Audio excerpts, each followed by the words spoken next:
Hey guys, it's Roderick, and I'm here with Feud, Capote versus the Swans, Season 2, Episode 3, Masquerade 1966. Okay, we're now in our third episode, so typically in the third episode is where we get the flashbacks, right? Whenever you have like a new show that's starting out, typically around the third episode is where you have the flashbacks. And the flashbacks and the purpose of the flashback episode is to add more context to what we already know and to give us more revelations about what we potentially do not know, right? And I think it hit the mark just about, right? But I was still left at the end of this episode with some kind of lingering questions, right? And the two most lingering questions that I felt like the episode didn't do was answer why did Truman betray the Swans the way that he did? And why is he going so hard with Ann Woodward, going in so hard on Ann Woodward, right? So the first question, most people say, well, he did it because of his mother, right? Like the whole relation with his mother and, or that he's just really reckless because Truman's mouth is exceptionally reckless. Like his mouth is lethal. But maybe I'm just overcomplicating it, right? Like maybe they've laid it out to us so they're like, accept this. But maybe I'm hoping for a more in-depth, more subtle, more nuanced answer. Who knows, right? We got more episodes to go. So we'll see. The whole Ann Woodward thing just totally bugs me out because he just goes in and hard every time he sees her. And I hope that they really kind of reveal like what the true tea is with that whole relationship because he like literally obliterates her every time. And Demi Moore just continues to serve and give us scene after scene after scene. Love her, miss her so much. Now, a little tidbit I forgot to add is that Callista Flockhart plays Lee Radziwill, right? And if you did not know, now you know that Lee Radziwill was the sister of Jacqueline Bouvier Kennedy, right? So that lets you know the proximity of power and really high society that Truman was kind of cohorting with the sister, with the sister of the First Lady of the United States, right? So that was a little tip that I forgot to mention kind of in the first couple of episodes. So let's get into it because there was a lot, but there was some, but again, we'll get into it. So Truman is at Sotheby's or Christie's. It's an auction house. They're not really sure. Probably they couldn't get the rights. And he's with Babe, and they're looking at these two paintings, the Seashore by Monet and then the Fruits by Manet, and which is so funny because I always say one of the ways of knowing your cultural capital is to know the difference between a Monet and a Manet, which if you can tell the difference, you do. If you don't, study the show, right? Anywho, but we just see a scene in which Babe is just so exceptionally tasteful. Like she knows her art. She has an eye for sophistication. And which makes it so tragic because of the whole bullshit she has to deal with her fucking husband, the fuckboy Bill, right? But you just see like that she just has such an elevated taste level and kind of what we see. Now, this is coming on the heels of the fact that Truman's book In Cold Blood has now been released, and this is the height of his success, right? So now we're at the point at which the height of his success, and he has a film crew following him around kind of to document this is like an ascension or really introduction to New York high society. Because In Cold Blood was arguably one of his best novels. I told you, go watch the movie. It's fantastic. It's about him doing the research for the book. It's a true crime novel for those y'all who are like love true crime or whatever like that. So the film crew is kind of filming him around. So it totally really gives you like kind of like a low-key reality television tease, right? Like you have the film crew, then they have little confessionals, whatever. And our first scene is Babe with Truman, and they're at the Lacote Basque, and he's like, why do you love me so much? Why am I so important? And she's like, he's loyal. And I'm like, oh, girl, and you really see the tenderness.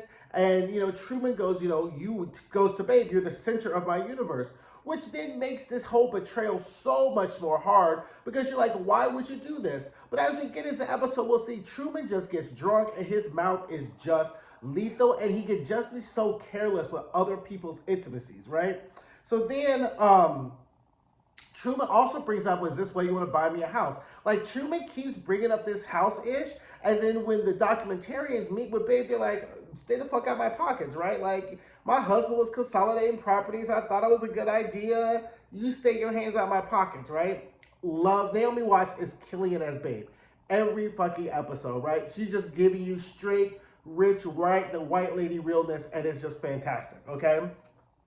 Now, all the Swans are lunching, and they're all kind of having like a really hard time kind of getting used to the cameras, right? So we find out that Lee is friends with the documentarians, the Mellies brothers or whatever like that. And this was her idea because they all really want to celebrate Truman, right? And that's the sense you get in this, in this scene, is that they all really want to celebrate Truman. They all really are happy for his success, right? Now, the T is that they all feel partially responsible for his success and his placement in society, right? And we'll kind of get to that in a second. But they're all or whatever. So then Truman announces that he's going to have a black and white ball in the plaza, the ballroom, the Plaza Hotel, and there will be a guest of honor, of which he will announce soon. So then all of them get super giddy, and they're all like, oh my God, because they all think potentially it's going to be them, right? So first, Slim thinks that she's going to be the guest of honor, right? And but then she lets slip, right? When Truman came, she was the one who taught him how to dress, the difference between fashion and style. If you don't know the difference between fashion and style, I'm going to get you up on game. Fashion is what you pick out. Style is how you put it together, right? So she taught, and she's like, I read all the drafts of In Cold Blood. So she really thinks that like she's the, she should be the guest of honor. And so plus Slim also thinks that she's the center of this entire universe and this friend group, right? So I was like, okay, Slim, okay, girl, we'll see. So then,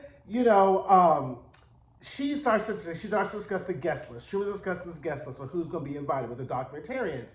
And we get the glimpse of, all the people who are going to be invited, or all the people who potentially his mother would have liked to go to a ball with, right? So we still see this arc between the relationship between Truman and his mother really kind of playing out. And that really may be the motivation of why he did it, right? Of why he does everything he does is because of this, right? And he kind of intimates that like kind of later on in the episode, but we're like, okay.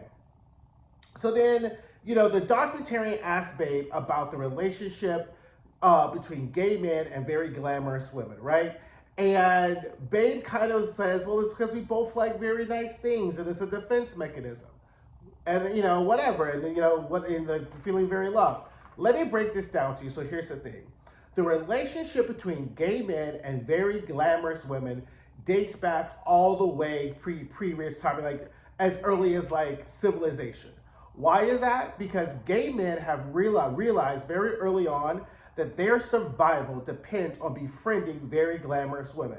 Why is that? Because if gay men are friends with very glamorous women, their safety are typically guaranteed, because most men are not going to want to transgress the friend group or the friends of a very glamorous woman, because these are the women that men want to date. These are the men that men want to have sex with, right? So typically gay men will befriend the very glamorous, very popular girl. We see it all, especially in high school and even college, or even, or whatever, because our survival depends on being safe from very toxic gay men, toxic straight men who want to attack us. So therefore our only shield is this symbiotic relationship between the very glamorous woman and the gay man, right? So in Truman's case, right, he's from Bumblefuck, Alabama. He comes in, he befriends all these glamorous women because he's not going to be friends with all the straight men. They're not going to want to be friends with him. And he can still enter into the same circle and spaces,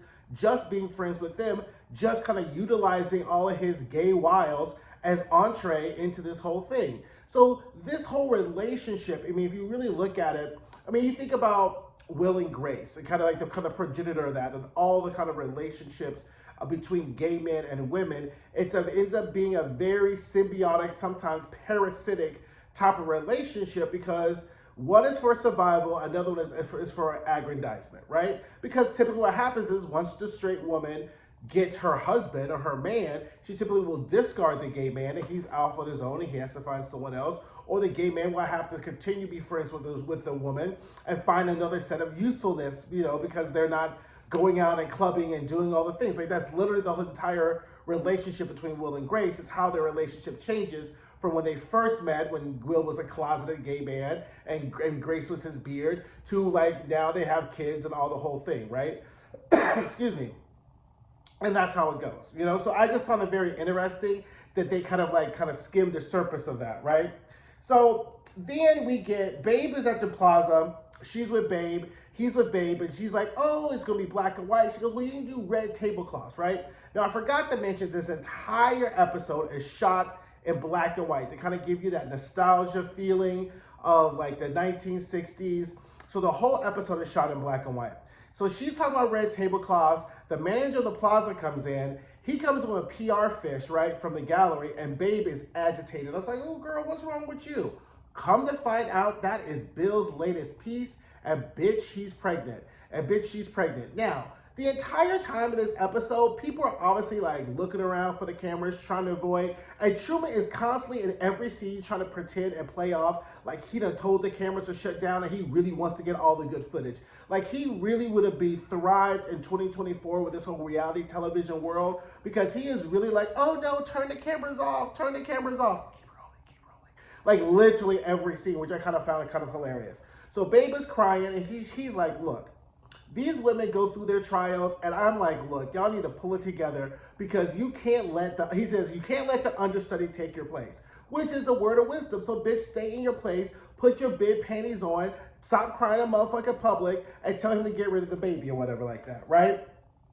So then we find out that he has 540 guests, and he's in Babe's house picking out invitations, talking about invitations he liked. Child, Babe and Bill are going at it over the pregnant PR fish, right? And so then she comes in and she's like, they're not filming. He's like, oh no, they're not filming at all. So then he's like, okay. And then she's like, well, yeah, I told her to get rid of it or whatever. And then Babe's like, I think they're still filming, right? And she's like, oh, stop. So they do the whole like this, you know, which I think is just hilarious. So then we reshoot, and then Babe is pristine in her thing, right? Talking about invitations, how hard, like the weight of the invitations, a sharp edge, the color. I'm loving it. Babe is like, a broke bitch ain't gonna keep me down. And I was like, that's right, girl. So anyway, Truman's back at his house, and one of the things he says is one of the reasons he's doing this documentary. Ooh, girl, that totally couldn't say that for a second. The reason he's doing this documentary is because he is really fascinated by the commingling of old money and new money, right? And the rules that the old guard has, the invitations that go out, that how they're really gatekeepers in high society to access to power, to all these things, right? And he's, you know, that's one of the things that he wants to do with this ball, is to kind of mix all these different types of people together to see what's going to happen, right? Very reality TV. So then it was just like, oh, by the way, while they're picking out their fucking invitations, Bill walked in with his luggage because Babe done kicked his ass out. I was like, girl, this man's just gonna put you in the grave for real, right? So anyway, we're back at Truman's apartment. Documentarians are there. He gets a phone call, child. It's from CZ. The IRS are there. And he's like, ooh, pour you a 3-finger scotch. I'll be there before you get to the 3rd fingers, right? And I was just like, oh no. So then we kind of get the tea on CZ, right? And we find out that she was living in Mexico City, and she was kind of like dealing with like Diego Rivera, who's a famous Mexican muralist, but she can't stay there and live this bohemian lifestyle. Like, you got obligations, you high society. So then she married her husband, Winston Guest.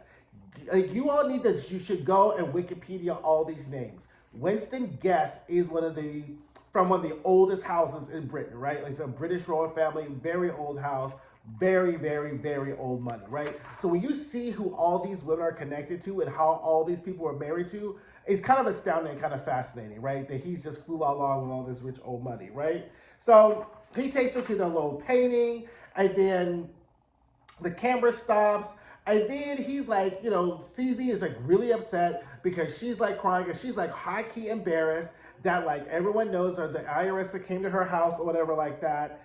And then he kind of intimates, well, it doesn't really matter because you're going to show up to the ball, you know, on my arm. Kind of letting CZ think that she's going to be the guest of honor. And I was like, ooh, this is going to be messy, right? So then, so when the documentarian asks her in the little confessional, are you going to be the guest of honor? She's like, yes. And she's really fragile. Like, the IRS is at her house tagging all her shit. She's like ripping the tags, they putting the tags back on. I was just like, oh, Truman, you're so reckless. This is just so reckless, right? And so she, again, like, the cameras are catching everything and trying to low-key pretend they're not, right? So then Truman admits he kind of fibbed, right? And, he's like, well, I kind of have to be careful with these women because Slim has a temper. As we have seen, Slim is not with the fucks, right? And he goes to with Slim and they're fitting and they're talking and they're getting fitting or whatever like that. And Slim low-key warns them, if you fuck ever cross me, I will oust you from high society. So we now know that Truman just fucked around and found out, and that half the reason that all these things are happening to him in the present day is that he fucked around and found out because Slim is not the one to be with the fucks, right? And so they're talking about the guest list, and they're kind of reveling in the fact of who's not going to be invited. Like the chairperson of Tiffany, who literally his most famous film, Breakfast at Tiffany with Audrey Hepburn, he's not even inviting them, right? So they're kiki and gaggling until she goes, oh, no Barbara Harriman. He's like, ooh, girl. She's like, what? He's like, girl, you know how these things go. Like, I got to keep got to keep the peace with everybody. It's politics, it's whatever. And then Slim loses her shit because I guess Barbara Harriman, Wikipedia that name, Harriman, supposedly, based upon this fictional portrayal, stole Slim Keefe's husband, right? And Slim is upset. And she is throwing whatever.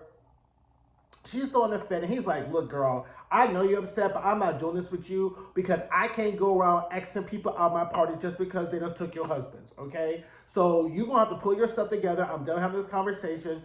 Bye-bye, right? He leaves, so she gets super upset, but then kind of like Babe, she kind of pulls herself together for her little confessional talk, and we get to see like the first chink in Slim's armor, right? And the fact is that she's like, if you're an intelligent woman, you only have two choices: to either dumb yourself down, make yourself more palatable for powerful men, or just decide that you're going to be alone. And she starts to recount of all the failed marriages that have kind of failed, and she's kind of lonely, And she says, but the one thing that has been true is Truman. And so that is what we see in this episode, is the context of how important all these women really held Truman, in high regard, how they really trusted Truman, whether it was a symbiotic or reciprocal relationship. They really did care about Truman, right? And he really kind of did them dirty. So anyway, before then, Truman is dancing drunk with one of Malee's brothers, and he kind of slips like he likes the fact of being Captain Save-A-Ho. It gives him a sense of purpose, of being able to swoop in, and he really admires these women for being able to dance through the pain like ballerinas with gnarled feet and kind of all the things that they go to. But he says, sometimes I gotta try them because they gotta know what the real world is like. And in the real world, right, where people don't have all the things you do, you gotta be able to take a licking and keep on ticking. So that's how Truman kind of rationalizes some of his shiesty behavior and his lethal mouth. Is that he had to keep the girls on their toes, literally. So I was like, okay, however you want to do this. So then the Malee's brother, the documentarian, says, that's kind of funny you said that because, Mother Teresa Avila said that most tears come from answered prayers than unanswered prayers. And then Truman kind of scribbles it down in his book, right? So then we get to the ball night and we find out that the guest of honor is, drum roll please, child, it's Katharine Graham, the publisher of the Washington Post. And everybody is like, ooh, everyone's gagged, right? So we get the arrivals, Babe killed it, Slim slayed, and then Truman, when he's introducing Catherine around, girl, he high-key tells her business about her husband, like unaliving himself. And I was like, Truman, and she has a mask on. This is good acting. She has a mask on, and you can see the look of horror in her eyes that this man is like telling these people all about her business. And I was like, Truman, come on, right? So anyway, we get Kay there.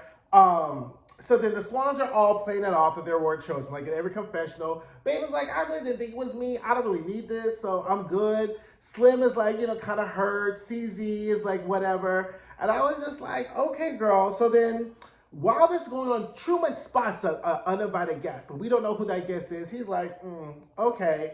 So then Cece's upstairs in the balcony, child, and they're just all talking dog shit about her and how the IRS came to her house and how she's ballsy for even showing up in public because they the guests living in the guest house. So she's getting like all her burn, right?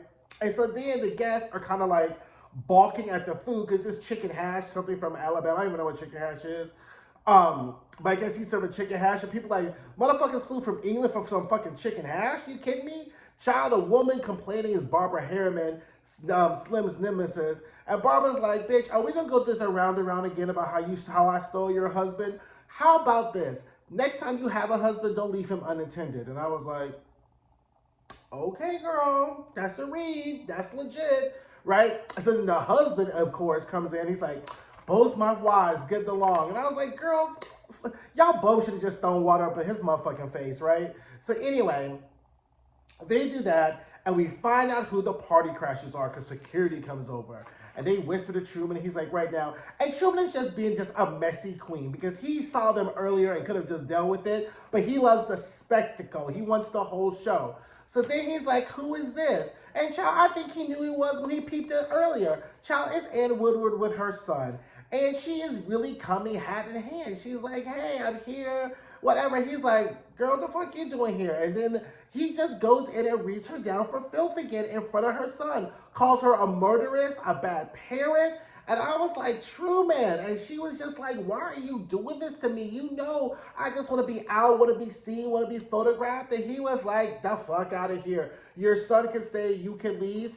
And she was just like, what you're doing is really cruel. And then I had one of the best scenes so far in this series is the most unforgivable sin is intentional cruelty, right? So I really think that there is a link between his disdain for Ann Woodward and his work for In Cold Blood. And also Ann Woodward says that you said I remind you of your mother. And she goes, yes, because that's why she killed herself, because she was a drunk or whatever. Just like Ann Woodward did. And I was just like, oh no. I was like, so this parallel with Ann Woodward and then Truman's mother is so interesting. And I feel like I want more of this and less of some of the other frou-frou stuff. We could definitely do without bathhouse teas, as enticing as it was with his big dick and everything. Because I just can't have no more what's love got to do with this scenes with Truman and bathhouse teas, right? Like that was just like way, way, way too much for me. So I want more Ann Woodward, maybe a little bit more talk about bathhouse teas' big dick, but that's just me and being salacious, right? So then Jack grabs Babe and the other Swans, and they all start dancing, and they're having fun, and whatever, and then Truman gets pissed, because why? Truman's not the center of attention, right? So then he gets pissed, he's pouring drinks behind the bar, excuse me, Molly Ringwald is there, love her, you know, Joanna Carson, and she's just like, oh, whatever, how's it going? And she's just trying to defuse the situation. And Jack is like, your party was boring. It's dumb. It's whatever. I'll spice it up. And he's like, whatever, Oklahoma. That's all you do anyway, whatever. So they go back and forth. And then she's like, oh my God, what's going on? And he's like, I wonder where Johnny is. Because at times, you know, she was one of Johnny Carson's wives.